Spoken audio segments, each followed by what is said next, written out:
But what's up, everybody? What's going on? It's your favorite everything, JR Wisdom. And today we're going to be talking about the lovely Tamar Braxton. If you guys didn't know, Tamar Braxton was spotted last night at a nightclub in Atlanta called Sovereign Suites with the big homie, attorney Jeremy Robinson. If you guys didn't know, obviously this dude is supposed to be her alleged fiance. Basically, he was celebrating his 46th birthday in tow. He had her on his arm with a ring on her finger, and people are obviously speculating that they are engaged to be married. Now, the thing about this is there's been a lot of celebration going on whenever black women do end up swirling, or as a lot of you like to say, divesting altogether, and they're out with a white man. Obviously, this goes on a lot, and women are like, yes, queen. And it's something great that women celebrate other black women in doing it. But when a brother does it, there's an issue. So like I was saying before I get more into it, they were celebrating his 46th birthday and supposedly an engagement as well. A dude named Vinny, which I guess he works at Sovereign Suites, maybe he's the owner or partner.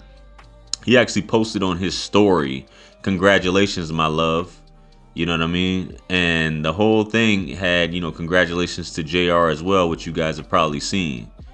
If you guys didn't know, good buddy Jeremy Robinson, like I already said previously, he's an attorney in Atlanta. He's a personal injury and a criminal defense attorney in the Atlanta area. And he's got his own practice, if you guys didn't know. He's originally from New Orleans. He goes by the IG handle Rarebreed Nola. Dude's really into rap music and black women, obviously, for lack of a better term. But he does seem to have come from humble beginnings. As I said, he's originally from New Orleans. And as you can see on this post too as well, he put up, heroin addicted mother, no father, no role models, 2 felonies by the age of 16, gold teeth and tattoos, trauma and failure. But my God is good and chose me to be a seed to plant, harvest, and help people. I wouldn't change a thing. So Buddy has somewhat of a past. So he's obviously out there like that, for lack of a better term. And you can see how he dressed and the whips he drives, which doesn't mean specifically a thing, but it does say about what his interests are. And you don't typically see white attorneys dress or act like this, or showcase it on social media for that matter. Now, Tamar goes further and she puts a post up where she says, "Put it on them, make them want to marry me." Now, for those of you who haven't been following Tamar, she's been married a couple times, and she just got out of a very public relationship with a financial investor, David Adefeso. So David Adefeso, you guys probably remember that. It was very public, the whole situation where he accused her of, domestic violence, being in an abusive relationship. Basically, I believe she was listed, was she bipolar or something like that going on, and her having other mental health issues also, destroyed the brother's car. So he basically had to do a restraining order, which, with all that stuff going on with her, that prompted her to try to self-delete at that point, which it made headlines. Good buddy put out all her business in reference to that.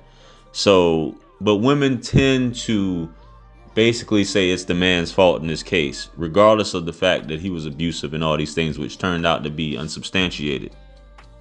And before David, it was actually, she was married to Vincent Herbert, who she had a child with. Songwriter, that relationship lasted a while.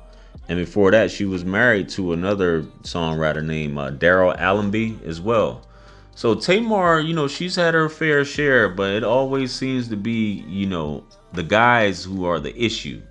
Obviously her two husbands prior were black men.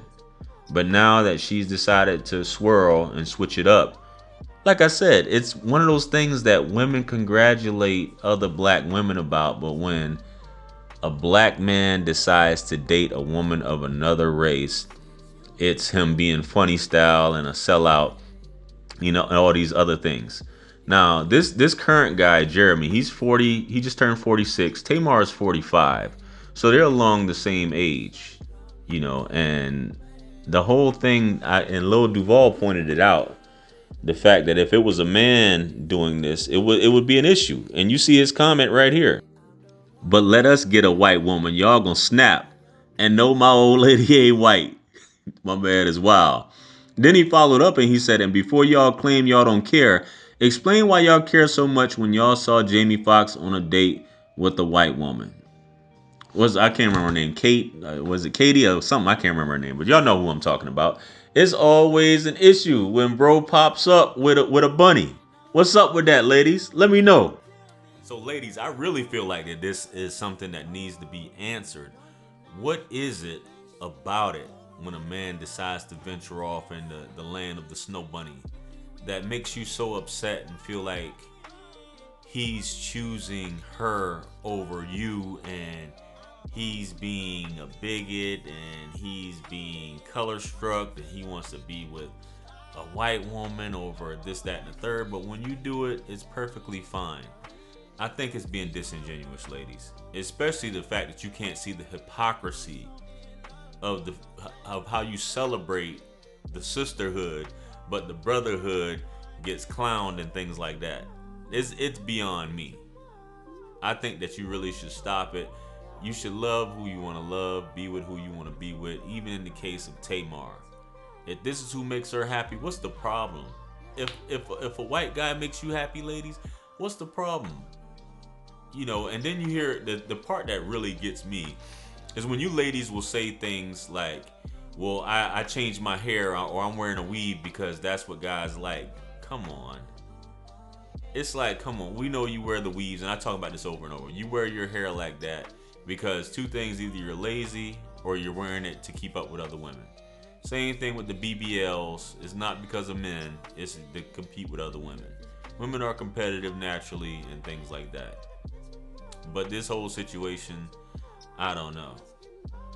And you got so many. I just covered a video about a woman says she just completely just given up because black men prefer lighter women, and there's colorism in the black community. We know there's colorism. There's colorism with any race. That goes for white, even though white people tend to want to look more bronze or Mediterranean. But in the Asian community, the lighter the skin is, the better. And it's just what it is. Even in the Hispanic community, the lighter the better. It just goes on.